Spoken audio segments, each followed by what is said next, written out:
It started subtly, a whisper at the edge of my consciousness, a feeling that something wasn't quite right, like a misplaced key you can't stop searching for. I remember vividly, so clearly, Blockbuster Video. The logo, the yellow and blue, that distinct shape. I could walk into one in my mind right now. But then, it was gone. Not just the stores, but the memory of the logo itself, replaced by something else, something subtly different, yet undeniably wrong. That was just the beginning. Soon, it wasn't just old video stores. It was movie lines, quotes etched into my brain since childhood, suddenly altered. Berenstain Bears became Berenstain Bears. Luke, I am your father, vanished. Each shift, a tiny crack in the foundation of my reality. I started questioning everything, my own memory, my sanity, even the very fabric of existence. What if the world I thought I knew was just a carefully constructed lie? What if the glitch wasn't in my mind, but in reality itself? The realization hit me like a physical blow, leaving me breathless and cold. If reality itself was fluid, then what did that make me? A forgotten casualty? A lone witness to a cosmic joke? I started obsessively searching online, devouring every forum, every comment section, looking for others who felt the same tremor beneath the surface. I found them, scattered voices echoing my own confusion, but their theories only spiraled into deeper paranoia. CERN, parallel universes, collective amnesia, a simulation gone rogue. None of it offered comfort. If anything, it amplified the terror. The shifts began to creep closer to home. It started small, insignificant things that nonetheless gnawed at me. My favorite coffee mug, the one with the chipped rim I'd had since college, suddenly had a perfectly smooth edge. I swore I'd seen that chip, run my thumb over it when deep in thought. Then, my old high school yearbook. I pulled it from the dusty box in the attic, flipping through the familiar faces, searching for a particular group photo from junior year. There we were, my closest friends and I, standing by the old oak tree. But something was wrong. My best friend, Sarah, was wearing a different shirt. Not just a different color, but a completely different style. The one I remembered was a bright tie-dye t-shirt she'd made herself. This one was a plain, faded band tee. I stared at it, my heart thumping against my ribs. It wasn't Sarah's shirt. It wasn't the picture I remembered. I closed my eyes, trying to conjure the original image, but it was hazy, fading, replaced by the new, unwelcome reality staring back at me from the glossy page. I tried to talk about it, of course, to my partner, to my few close friends. Their reactions were always the same. A gentle smile, a concerned furrow of the brow. "You're just misremembering, honey," my partner would say, patting my hand. Stress? Maybe? My friends would laugh it off, attributing it to a bad memory or too much late-night internet surfing. They saw the plain band tee. They remembered the plain band tee. I was alone in my recollection, a solitary island in a sea of consensual delusion. It wasn't just that they didn't believe me, it was that they couldn't see what I saw.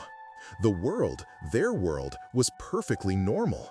My world was fraying at the seams. Sleep became a luxury I rarely afforded. Every shadow seemed to lengthen, every quiet creak of the house sounded like a warning. I started checking things repeatedly, locks on the doors, the stove, the date on my phone. Was it always Tuesday? Had I always owned this particular brand of toothpaste? The constant vigilance was exhausting, a slow drain on my sanity. I felt a persistent knot in my stomach, a cold dread that clung to me like a second skin. My reflection in the mirror started to look alien, the eyes too wide, too hollow, constantly searching for the next discrepancy. What if I was next? What if I changed? What if one morning I woke up and my own face was subtly, terrifyingly different? The fear of my own reflection became a new, insidious torment. I'd spend agonizing minutes in front of the mirror, scrutinizing every pore, every line, every strand of hair. Was that mole always there? Did my left eye always have that faint, almost imperceptible twitch? I'd run my fingers over my jawline, tracing the familiar contours, terrified I'd find something new, something alien. It was a slow, agonizing self-betrayal, the body I'd known for decades becoming a stranger under my own touch. I started avoiding mirrors, turning my face away from shop windows, even showering in near darkness to escape the sudden, terrifying glimpse of a face that might not be entirely mine anymore. The world outside my apartment started to feel thinner, like a poorly rendered background in a video game, ready to pixelate and dissolve at any moment. I'd walk down familiar streets and a building would seem slightly taller, a tree a different species, a street sign subtly misspelled. I'd blink hard, trying to force my eyes to recalibrate, but the changes would often persist, mocking my sanity. Once, I saw a woman walking her dog, a golden retriever I recognized from countless morning walks. But as she passed, the dog's fur seemed to shimmer, its color shifting from golden to a deep ruddy brown, then back again, all in the space of a heartbeat. I stopped dead, my breath catching in my throat. Had I imagined it? Or had I just witnessed a glitch in real time, a tear in the fabric right before my eyes? My heart hammered against my ribs, a frantic drumbeat of terror. I stopped going out as much. The fewer external inputs, I reasoned, the less chance of witnessing another impossible shift. My apartment became my sanctuary and my prison. I meticulously cataloged every object, taking photos, writing detailed descriptions, creating a desperate, futile archive of my personal reality. The chipped mug, though now smooth, was still there. The yearbook, with its altered photo, was still on my desk. They were anchors in a sea of uncertainty, proof that something had happened, even if I couldn't trust my own senses to confirm the present moment. The silence of the apartment, once a comfort, now felt heavy, pregnant with unspoken possibilities. Every creak, every groan of the old building seemed to whisper of impending change. One evening, I was making tea, a simple, mundane act. I reached for the sugar bowl, the ceramic one with the blue floral pattern my grandmother had given me. I'd used it every day for years. My hand closed around it, but instead of the smooth, cool ceramic, my fingers met something rough, almost gritty. I pulled my hand back, startled, and looked down. The sugar bowl was still there, but the blue floral pattern was gone, replaced by a crude, almost childlike drawing of a smiling sun. It wasn't just a different pattern, it was a different style of ceramic, heavier, coarser, completely unlike the delicate piece I remembered. My grandmother hated anything kitschy. This was kitschy. My breath hitched. This wasn't a memory playing tricks. This was happening now. The old sugar bowl was gone, replaced by this substitute right there in my hand. I dropped it. It clattered to the floor, spilling sugar across the tiles. I didn't care about the mess. I stared at the sun-faced bowl, then at my trembling hands, then back at the bowl. A cold, absolute terror seized me. It wasn't just the past being rewritten, it was the present. And if the present could change, what did that mean for the future? What did that mean for me? What if I was next to be rewritten? What if I was already being rewritten from the inside out, piece by agonizing piece? The thought was a venomous spike, piercing through my last vestiges of composure. I felt a scream building in my chest, a primal, desperate sound that I swallowed back, terrified of what might hear it. The scream stayed trapped in my throat, a burning coal that refused to be extinguished. I stood frozen, staring at the smiling sun bowl, the spilled sugar a white dust around my feet. My grandmother's delicate ceramic, the one with the blue flowers, was gone. Utterly, completely gone. This crude, heavy thing was all that remained. It wasn't a trick of light, not a fading memory. It was physically there, solid and undeniable, a grotesque replacement. My mind raced, frantically trying to piece together where the original had gone, how this one had appeared. No, 1,000 times no. I knew that bowl. I remembered the feel of its smooth glaze, the way the light caught the blue petals. This was an imposter. I stumbled back, my legs suddenly weak. The terror wasn't just cold anymore, it was a searing heat spreading through my veins, making my skin prickle. This wasn't some distant historical inaccuracy or a slightly different shirt in a photo. This was my kitchen, my sugar, my grandmother's gift, erased and replaced right before my eyes. What kind of power could do this? What kind of reality allowed such a thing? I dropped to my knees, frantically sifting through the spilled sugar, as if the original bowl might materialize from the granular white. Nothing. Just the rough tiles and the mocking sun face of the new bowl. My sanctuary, my meticulously catalogued apartment was no longer safe. The glitch wasn't just out there, subtly altering the world. It was in here, actively invading my personal space, rewriting my history, one cherished object at a time. I felt exposed, hunted. The silence of the apartment, once heavy, now felt like a predator holding its breath. Every shadow seemed to stretch, to writhe with unseen intent. I snatched up the new sugar bowl, clutching it, then immediately dropped it again, as if its very touch could infect me, change me. I needed proof, desperately. I grabbed my phone, fingers fumbling, and started recording. I panned across the kitchen, narrating in a shaky whisper, describing the new bowl, the spilled sugar, the impossible change. I even tried to find old photos, pictures of my kitchen, anything that might show the original bowl, but they were gone.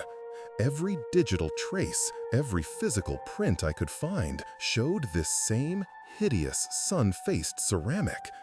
It was as if the past, too, had been retroactively scrubbed clean of the original. My proof evaporated, leaving me with nothing but my increasingly fragile sanity. The realization struck me with the force of a physical blow. The glitch wasn't just changing things, it was changing the records of those things. It wasn't just altering reality, it was altering history itself, making my memories the only unreliable witness. Who would believe me? Who could believe me when all evidence pointed to me being wrong, or worse, delusional? I looked at my hand, the one that had held the original bowl just moments ago. Was it still my hand? Was this freckle always there? Had my nails always been this shape? The insidious fear of personal change, once a whisper, was now a roar in my ears. I felt a phantom itch on my forearm, and I pulled up my sleeve, revealing a small, faded scar from a childhood fall. I trace it with a trembling finger. It was still there. But what if tomorrow it wasn't? What if it was replaced by something else? A mark of the new reality etched onto my very skin. What if I was the next object to be rewritten, my memories of myself replaced by a new, alien existence? The thought was a suffocating blanket pressing down on me, stealing my breath. I felt a deep, primal urge to run, to escape, but where could I go when the threat was everywhere and perhaps already inside me? The thought was a suffocating blanket pressing down on me, stealing my breath. My hands, still trembling from the sugar bowl, felt alien, the skin too tight, too smooth. I had to know. I had to ground myself, find one last anchor point that hadn't been swept away. My eyes darted around the room, frantic, searching for something utterly, undeniably mine. Not a possession, not a memory, but a record of me. My gaze fell on the small, worn leather wallet I'd carried since high school. It was more than just a wallet. It was a time capsule filled with faded photos and forgotten notes. I snatched it up, my fingers fumbling with the clasp. Inside, tucked behind my driver's license, was a tiny, creased photo. It was me at 5 years old, sitting on a swing set in my grandmother's backyard. My favorite photo. I remembered every detail, the gap in my front teeth, the bright red dress, the way my blonde hair caught the sunlight. But most of all, I remembered my eyes. A vivid, almost startling shade of blue, a trait I'd inherited from my mother. Everyone always commented on them. They were my eyes, my defining feature. I pulled the photo out, my breath catching in my throat. I stared at the tiny face, then rushed to the bathroom, flipping on the harsh fluorescent light. I held the photo up to the mirror, aligning my reflection with my childhood self, a desperate attempt to bridge the chasm of time and change. The little girl in the photo smiled back at me, her red dress a vibrant splash of color. And her eyes, yes, they were blue, that unmistakable, piercing blue. I looked into my own reflection, my adult eyes, wide and bloodshot from lack of sleep. They were blue too, my blue. A wave of shaky relief washed over me. It was still me. I was still me. I sagged against the sink, my shoulders slumping, the tension momentarily easing its grip. But then a cold dread began to seep back in, trickling down my spine like ice water. I looked at the photo again, then back at my reflection, and again. A flicker, a doubt. The little girl's eyes in the photograph, they weren't quite the blue I remembered. They were darker, a deeper, almost stormy shade, with flecks of gray I'd never noticed before. But it was subtle. Perhaps the photo had aged, perhaps the lighting was bad. I brought the photo closer to my face, squinting, trying to force my memory to align with what I was seeing. And as I did, a strange sensation bloomed behind my own eyes, a pressure, a prickle, like 1,000 tiny needles. My vision swam for a moment, the edges of the room blurring. I blinked hard, trying to clear it. When I opened my eyes again, I looked back at the photo, and the change was undeniable. The blue was gone, completely. The little girl on the swing set now stared back at me with eyes of a deep, unsettling hazel, brown. My eyes had never been brown, not my mother's blue, not my blue. My heart hammered against my ribs, a frantic, desperate bird trapped in a cage. No, this was impossible. I squeezed my eyes shut, willing the image away, willing my memory to reassert itself. When I opened them again, the photo remained unchanged. Hazel, the color of a stranger. My hand, holding the photo, began to shake uncontrollably. I looked up at my reflection in the mirror, my own eyes staring back at me. And as I watched, as if observing a stranger, the blue in my own irises began to bleed, to shift. It wasn't a trick of the light, it was a physical transformation happening in real time. The edges of my blue irises softened, dissolving into a muddy green, then darkening, deepening, until they settled into the exact same shade of hazel that stared out from the childhood photo in my hand. My breath hitched, a choked gasp escaping my lips. My reflection, my eyes, they were brown, not the blue I had known my entire life, not the blue I had just confirmed moments ago. My hands flew to my face, my fingers pressing against my eyelids, as if I could physically push the old color back in. It was a phantom ache, a dull throb behind my eyeballs. I was staring at a stranger with my memories, but not my eyes, not my past. The little girl in the photo with her hazel eyes was not me. And now, the person in the mirror with those same hazel eyes was no longer me either. The room spun, my knees buckled. I felt a scream tear its way up my throat, but it made no sound, just a raw, tearing sensation in my chest. The world was dissolving, not just around me, but within me. The core of my being, my very identity, was being overwritten. My memories of my blue eyes, of my mother's blue eyes, of the countless times I'd looked into a mirror and seen that familiar shade, were now just ghosts, whispers of a reality that no longer existed. My past was gone. My present was a lie. My future was a blank, terrifying void. I was no longer an observer of the glitch. I was part of it. I was the glitch. The last vestiges of my sanity shattered, scattering like dust in the wind. The face in the mirror tilted its head, a subtle, unfamiliar gesture. And then a slow, knowing smile spread across its lips, a smile I didn't recognize, a smile that was not mine. The smile, it lingers, not mine, yet it is. My lips, my teeth forming a shape I don't recognize, reflecting a knowing that chills me to the bone. The hazel eyes, they see differently now. The world, once a place of subtle shifts and creeping dread, now seems aligned, perfect. In a way it never was before. The imperfections, the discrepancies I fought against, they're gone. Or perhaps I am. The blue eyes I mourned, a faint echo, a whisper of a memory that feels borrowed, not truly lived. This new clarity, this unsettling peace, it feels like truth. A truth forced upon me, yes, but truth nonetheless. The horror has receded, replaced by a cold, alien understanding that hums beneath my skin. I walk through my apartment. The sun-faced sugar bowl sits on the counter. It fits. It belongs. The old one, the delicate ceramic, I can barely conjure its image anymore. It feels like a story someone else told me. My hands, these hands, they no longer tremble. Sometimes a flicker, a brief, sharp pang of loss, like a ghost reaching out from a forgotten past. But it passes. The new reality, my new reality, asserts itself. It is a quiet, insidious victory. The glitch didn't just alter things around me, it altered the observer.